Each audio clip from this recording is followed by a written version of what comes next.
반도체 기업들의 무언 기술을 자꾸만 이해하려고 하시거나 기술력을 중심으로 투자하려고 하시거나 이러한 특징이 나타나시는 분들은 죄송하지만 대부분 초보 투자자라고 좀 분류를 합니다. 반도체 관련 유튜브 영상을 아무리 많이 보시고 또 정보를 아무리 많이 찾아보시고 반도체에 대한 기술을 아무리 많이 공부를 하셔도 반도체 기업 투자 시에 거의 도움이 되지 않습니다. 지금부터 반도체 주식들의 주가는 오르는 것인가? 죄송하게도 그렇지는 않습니다. 삼성전자와 SK하이닉스의 실적이 발표될 것인데 굉장히 큰 쇼크가, 어닝 쇼크가 나타날 것이다. 그 어닝 쇼크의 규모는 무려 조 단위에 달할 것이고 대규모 충격적인 실적이 발표되면 주가는 되려 급등할 것이다 라고 말씀을 드렸었습니다. 실적이 컨센서스를 하회한다, 이러한 내용들이 꼭 반도체 주식 투자에 안 좋은 내용이 아니다, 오히려 호재가 아닌지 좀 살펴봐야 된다.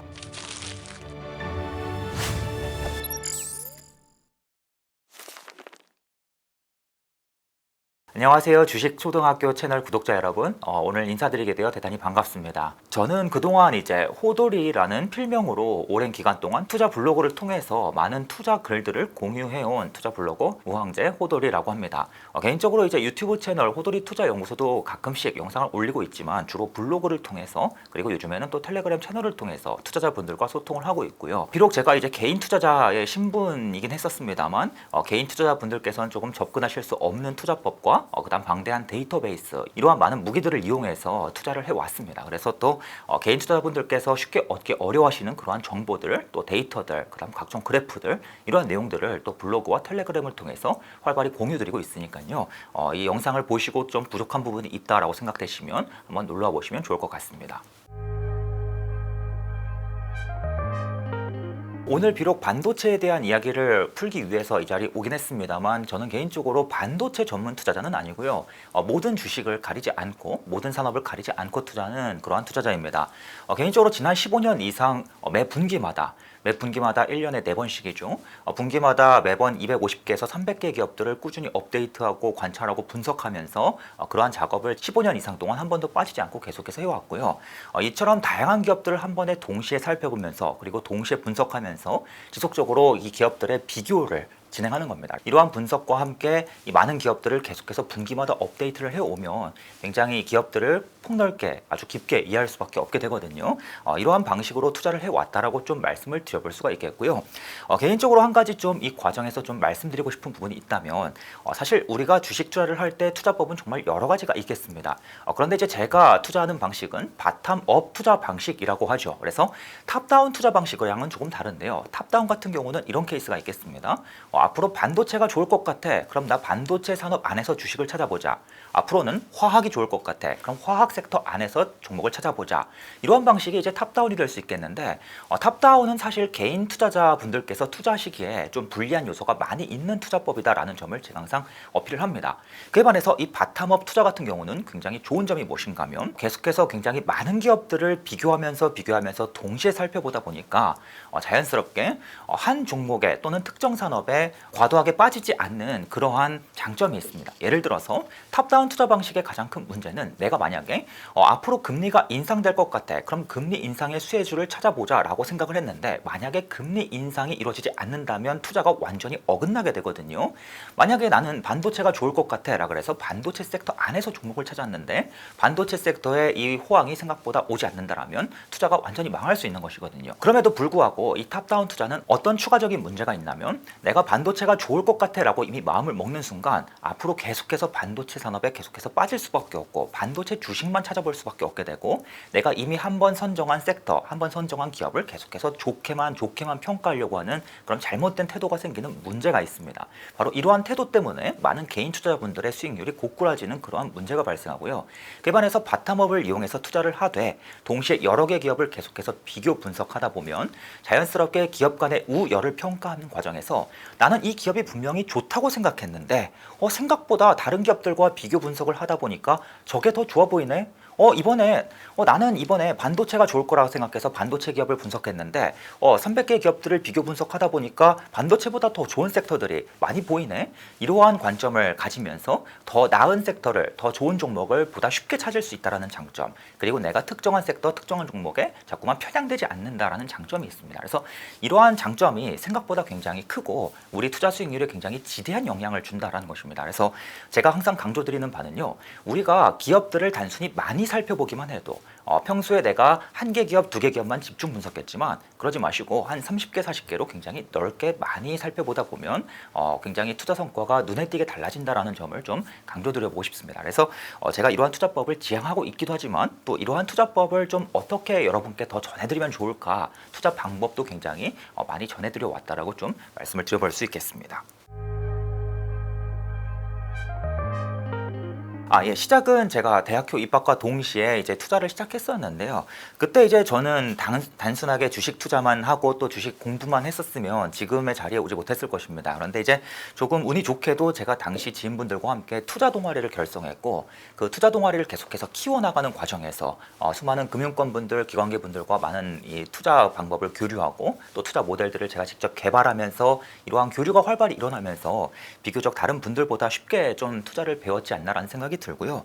그리고 이제 또 한 가지는 지금 제 회사가 하는 역할이기도 합니다만 저는 계속해서 전 세계에 있는 모든 주식과 관련된 정보를 끊임없이 수집하고 이를 빅데이터화 시킵니다. 예를 들어서 전자공시 사이트에 다트라는 전자공시 사이트에 매일매일 기업들이 공시를 올리지 않습니까? 저는 지난 20년 이상 기업들이 올린 200만 개 이상의 공시를 모두 다 일일이 분석하고 또 데이터베이스화하고 이 공시를 통해서 기업들의 정보를 구체적으로 분석을 하는 과정에서 또 우리 일반 투자자분들이 단순히 뭐 기업들의 실적만 볼 때는, 주가 차트만 볼 때는 절대로 알 수 없는 그러한 내용들도 빠르게 습득할 수 있었다라고 말씀드릴 수 있겠습니다. 제가 이제 대학교 그리고 대학원 전공이 반도체입니다. 그래서 이제 반도체 쪽에서 박사학위도 취득했었는데요. 그런데 이제 제가 반도체 전공을 했다 보니까 많은 분들께서 저보고 반도체 주식 잘 이해할 수 있겠다. 투자하면 굉장히 쉽게 투자할 수 있겠다라고 많이 말씀을 주십니다.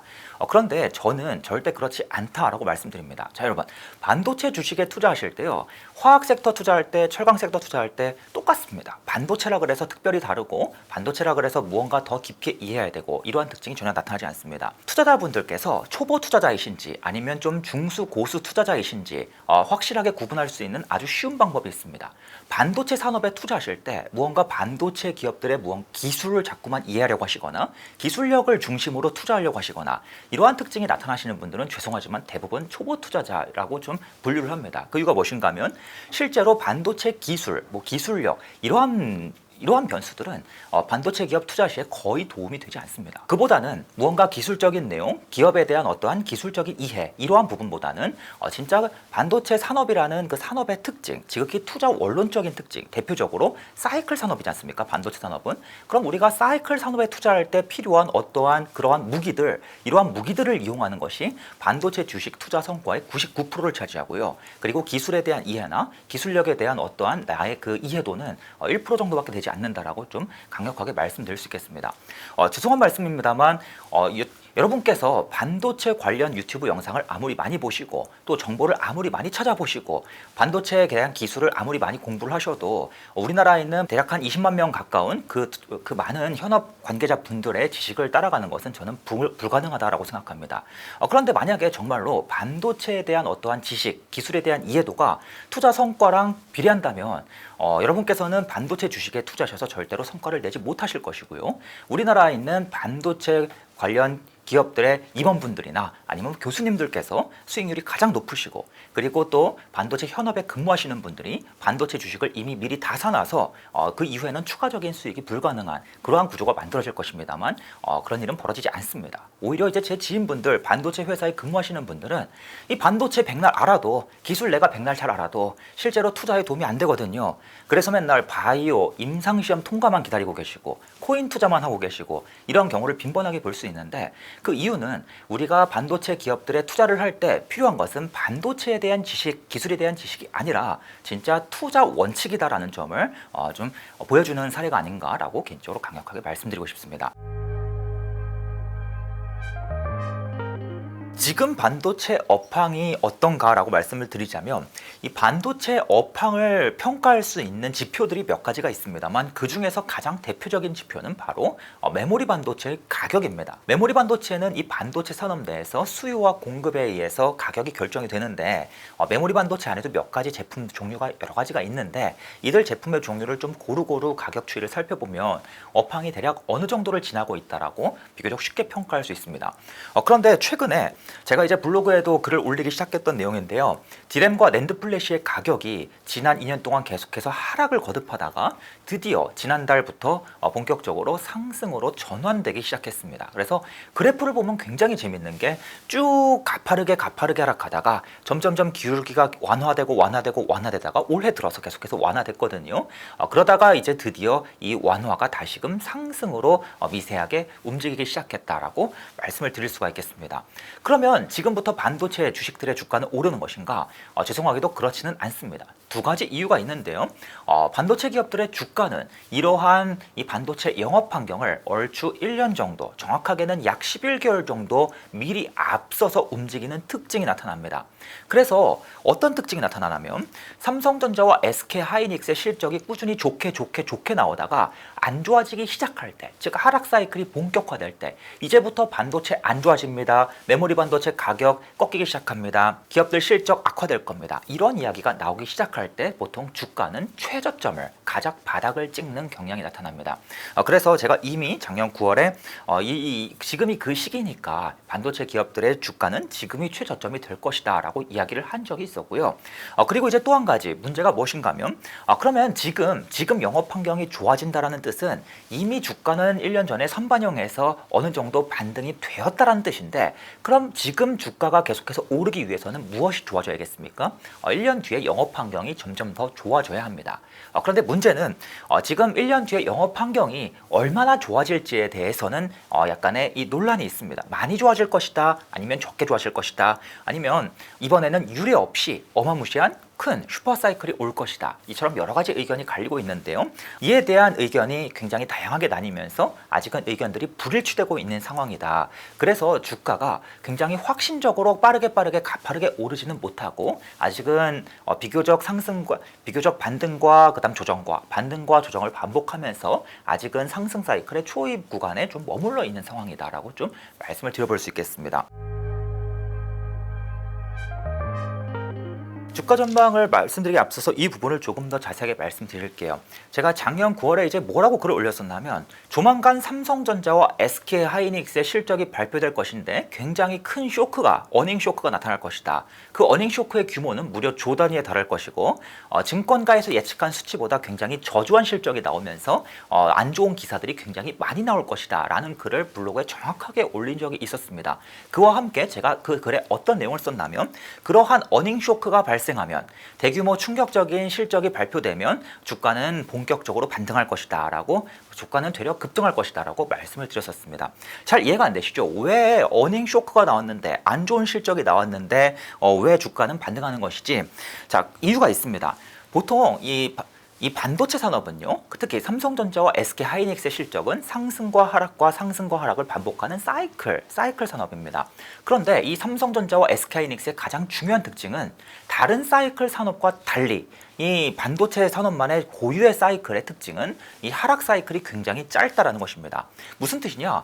업황이 안 좋아지기 시작하면, 기업들의 실적이 꺾이기 시작하면 이 실적의 하락이 오래 가지 않는다라는 것입니다. 얼마나 가는데? 보통 1년에서 1년 반 정도가 최대입니다. 그래서 어떤 특징이 나타나는가? 앞에서 말씀드렸죠. 주가는 영업 환경을 1년 앞서간다고요. 기업들의 실적을 1년 앞서간다고요. 그래서 삼성과 하이닉스의 실적이 꺾이기 시작한다라는 뜻은 그러면 1년 뒤에는 실적의 하락이 거의 끝나겠네? 실적이 다시금 상승으로 반등하겠네? 이러한 뜻과 같고, 이러한 이유로 실적이 하락하는 시기에 되려 주가는 가파르게 상승하는 특징이 나타납니다. 그런데 거기에 더해서 또 한 가지는 기업들이 실적이 꺾이기 시작할 때 또 어떠한 특징까지 나타나는가? 특히 하이닉스와 마이크론을 중심으로 감산까지 더 적극적으로 시행하는, 감산에 대한 이야기를 더 컨퍼런스 콜에서 자주 꺼내는 그러한 특징이 나타나는데요. 작년 9월에도 역시나 이제 3분기 실적부터는 꺾이기 시작할 것이고, 그러면 주가는 바닥이 될 것이고, 거기에 대해서 감산 이야기까지 나오면 금상첨화할 것이다, 이러한 이야기를 푼 바 있었거든요. 그런데 굉장히 제 이야기가 저에게는 다행스럽게도 실적 하락과 동시에 주가의 반등이 나타남은 물론이고요.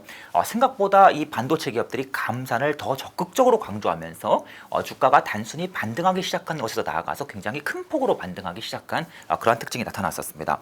그래서 무슨 말씀을 드리고 싶냐면 실적이 지금 안 좋죠. 왜? 지난달 들어서 디램의 가격은 반등하기 시작했지만 그럼에도 불구하고 여전히 디램 가격이 꺾일 때 계속해서 하락하고 있을 때 그리고 덜 팔리는 그 시기의 실적이니까 당연히 실적은 계속해서 감소 추세를 나타낼 수밖에 없었고요. 그리고 이 과정에서 어닝 쇼크도 몇 차례 나타날 수밖에 없었습니다. 그런데 제가 드리고 싶은 말씀은 무엇인가 하면 어닝 쇼크, 실적이 컨센서스를 하회한다. 이러한 내용들이 꼭 반도체 주식 투자에 안 좋은 내용이 아니다. 오히려 호재가 아닌지 좀 살펴봐야 된다. 그래서 이 부분을 좀 강조드리게 되었습니다.